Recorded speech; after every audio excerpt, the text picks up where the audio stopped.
My path to fire says, I think it's best to wait till you have 500,000 sats before sending on chain. See, I mean, I've been kind of going under that as well. But here's what I want to say about that, because that's a lot. 500,000 sats, even though it's not a lot in fiat today, it's a significant amount of future money. We'll call it future money. So the thing that you have to think about when you're deciding on your size of UTXOs and when you're sending Bitcoin to your cold storage is, when am I going to use this Bitcoin? Am I going to be keeping it for 10 years? Am I going to be keeping it for 20 years, 30 years? Because the longer your time frame is, the less, how can I say this? The longer your time frame, the smaller your UTXOs need to be. And I know there's a lot of people out there, a lot of Bitcoiners who think that the transaction fees are just going to keep going up in Bitcoin, but they're not.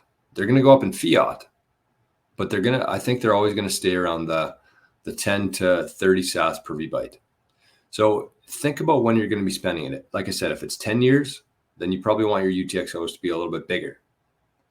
If it's 30 years, if you never plan on selling, then it really doesn't matter how big the UTXO is, because number one, you're always going to be able to move it. Again, we're always going to have times like this where the Bitcoin transaction fees are 3 sats per VByte.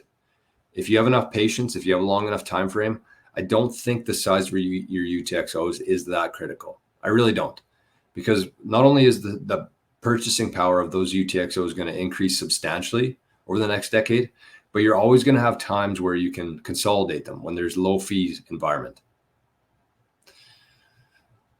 So just don't, and the reason I say that is because I really don't want people to be leaving 500,000 sats on a Lightning wallet.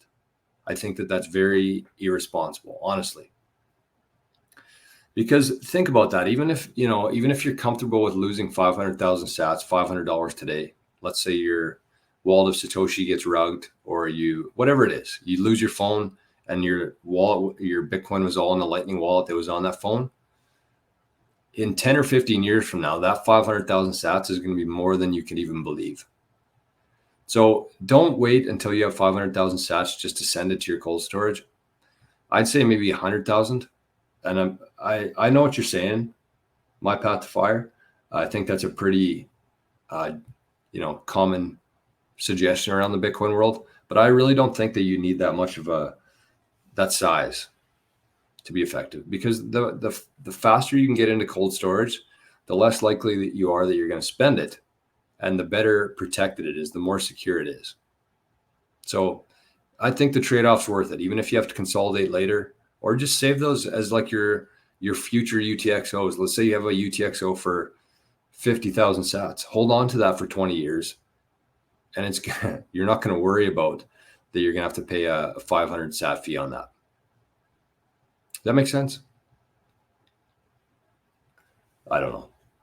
It depends on the person. It's very subjective answer. It's hard to really tell everybody to do the same thing, because somebody might have 20 Bitcoin and 500,000 sats to them is literally a drop in the bucket. So if you're that, then yeah, I mean, you could probably afford to lose some in a worst case Lightning scenario.